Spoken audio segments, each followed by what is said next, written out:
मतलब आप दुखी है अंकिता की बॉडी मिलने से? कहाँ है आरती? क्या चाहेंगे देखिए, आप? मैं परिमला रावत हूँ, एक राज्य आंदोलनकारी हूँ और 18 तारीख से अंकिता भंडारी लापता थी। यहाँ के जो तीन जनप्रतिनिधि है, चाहे वो सुभाष उनियाल हो, रेणु बिष्ट हो, प्रेमचंद अग्रवाल हो, आज अगर इनकी बेटी आज अगर ऐसा होता तो वो लोग क्या एक्शन इसमें लेते। लेकिन आज बड़े दुख के साथ बताना पड़ रहा है कि उनकी जो बॉडी है वो यहाँ पे बैराज में मिली है 7 दिन के बाद। आप देखिए पूरे उत्तराखंड की हाल स्थिति देखिए आप, किस 7 दिन से हमारी बेटी लापता थी, बहन लापता थी और आज हमारे उसकी हमें उम्मीद नहीं थी कि उसके पिताजी कल रात तक बोल थे मेरे से, उनका भाई जो अजय इकलौता भाई बचा हुआ है वो भी कल रात कह रहा नहीं दीदी हमारी बहन जिंदा है।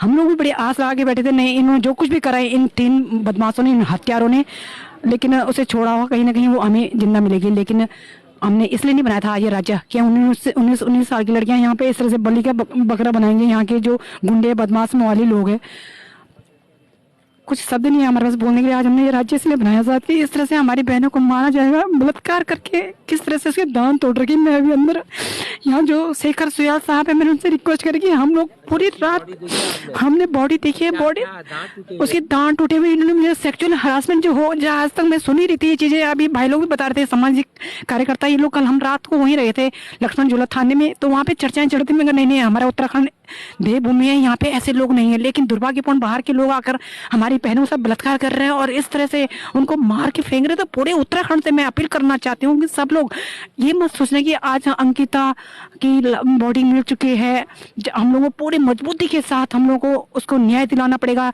तमाम यहाँ धार्मिक सरकार जितने भी लोग हैं, मैं वैसे तो मैं समझती कि ये लोग अभी भी बचाने की कोशिश कर रहे हैं। विनोद जो आर्य हैं, जो यहाँ का राज्य मंत्री है भारतीय जनता पार्टी को, उसको बचाने की कोशिश कर रहे हैं। मैं आपको 2 दिन पहले की बात बताती कि उस परिवार को इस थाने के अंदर बैठ के चाय कॉफी बिस्किट खिलाया जाता। रेणु भी वहाँ पे मौजूद थी। हम लोग को इतना दुख और पीड़ा हुई, हम लोग देहरादून से आए थे, हम लोग रात वहाँ पे बिताई, हमने उनको थाने के अंदर नहीं घुसने देंगे, लेकिन वो तब थाने के अंदर नहीं आए। किस तरह से वो सेवा पानी करते हैं। उनके पिताजी बुजुर्ग आदमी, इतना गरीब आदमी समझ के वो उस थाने के चक्कर 2-2.5 घंटे तक घूमता रहा। उन्होंने कहा हमारी बैठक चल रही, बैठक। अरे कौन सी बैठक चल रही थी? तुम्हारी बेटी के साथ ऐसा बलात्कार होता तो तुम क्या करते? उनको बेवकूफ बनाते रहे। और जीरो, आप बता जीरो FIR लॉन्च कहीं भी हो सकती है।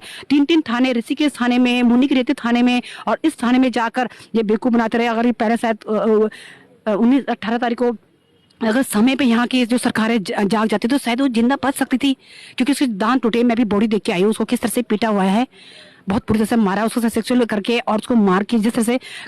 मैं तो सरकार से ये कहती हूँ कि जब तक अपन तीनों लोगों को, यहाँ की जनता से, मैं अपनी देश तुल्य जनता से अपील करना चाहती हूँ कि जब तक इन तीनों को फांसी की सजा ना हो हम लोग पीछे ना हटे। और अभी मैं चाहती हूँ कि अभी उनको कल किस तरह, मैं वहाँ की कुड़ियाला की जनता को मैं बधाई देना चाहती हूँ कि किस तरह से हमको तो इन्होंने बंधक बना लिया था थाने के अंदर, हमको किस तरह से हमारे साथ लाठियाचार्ज करी इन लोगों ने, मार पिटाई करी।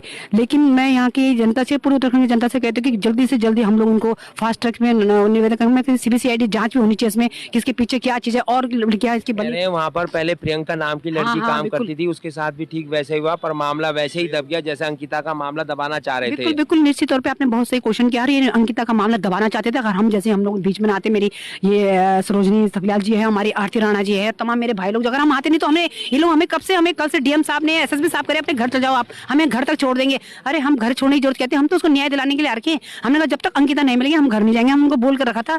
आज अंकिता का इन्होंने अभी पंचनामा कर रहे हैं, फिर उसका पोस्टमार्टम है। लेकिन मैं पोस्टमार्टम रिपोर्ट जल्दी से जल्दी आए। पोस्टमार्टम रिपोर्ट के बाद मैं समझती हूँ कि उसमें धारा और एक्ट की जाए। इन्होंने 302 या 120 भी लगा के, खाली 2 धाराएं लगा के, उसके बाद इसमें जो भी है 376 वगैरह सब धाराएं और इसमें ऐड की जाएगी। अभी पोस्टमार्टम जल्दी रिपोर्ट आके, और मैं समझती हूँ कि सभी लोग उनको जब तक फांसी की सजा न मिले घर ना बैठे, नहीं तो ऐसे हमारे यहाँ लड़कियां बच्चे जाते रहेंगे, कल किसी बेटी भी जा सकती है। और जिस दिन हम चाहते हैं कि आज भी अभी इनको कल कोटद्वार में पेश किया था और पौड़ी जेल भेजा गया, जिस दिन ये मैं अभी हम लोग कह रहे हैं अभी जिस दिन वो कोर्ट में पेश कर लाया जाएगा उस दिन हम इनको छोड़ेंगे ना, हम इनको जिंदा जला देंगे। हमने बता दिया। आज आपका क्या कहना है? मेरा तो ये कहना है, देखो ये दुर्भाग्य हमारा, 18 साल की लड़की और 22 साल हमारे राज्यों को बने हुए हैं।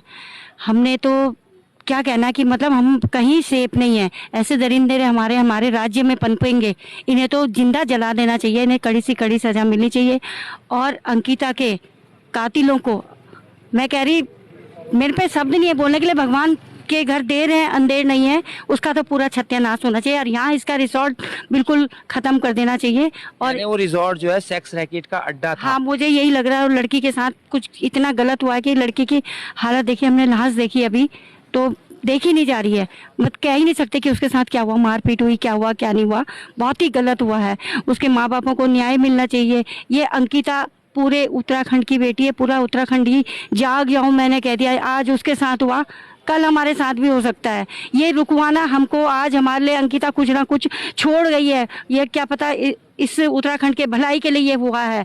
तो हमें पकड़े गए हैं वो जो लोग, उनके साथ सख्त से सख्त सजा मिलनी चाहिए। मैं तो यही कहती हूँ, मैं बोल ही नहीं सक रही, उसे देख के हमारी हालत बिल्कुल ऐसी हो गई है कि हमें उम्मीद नहीं थी कि वो मरी हुई मिलेगी। मेरा नाम आरती राणा है। क्या हुआ उस अंकिता के साथ? देखिए भाई साहब, बहुत ही दुखद घटना है ये। और मतलब आप ये देखो ना कि 24 घंटे में हमारा उस बच्ची से ऐसा रिश्ता हो गया था जैसे हमारे परिवार की लड़की होगी, और उनके परिवार वालों पे क्या बीत रही होगी।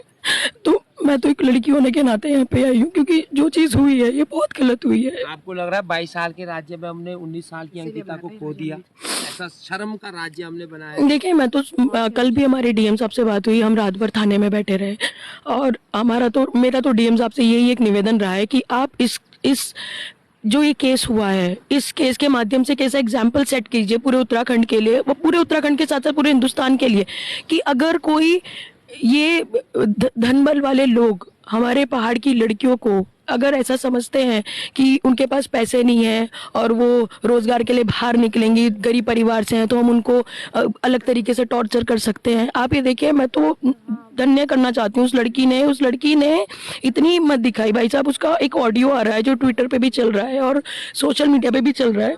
तो आप देखिए, उस लड़की ने एक व्हाट्सएप चैट भी आई है, उसमें ये कहा गया है कि जैसे उसने कहा है कि उसने उसको फोर्स किया कुछ चीज़ों के लिए। उस लड़की ने नहीं, देखिए, अगर वो लड़की गलत होती तो वो मान सकती थी। हम कैसे कह लें कि वो लड़की 19 साल की लड़की थी, पहली नौकरी थी, 28 अगस्त को लगी थी, महीना भर नहीं हुआ था। मैं उत्तराखंड के परिप्रेक्ष्य में एक बात कहना चाहती हूँ।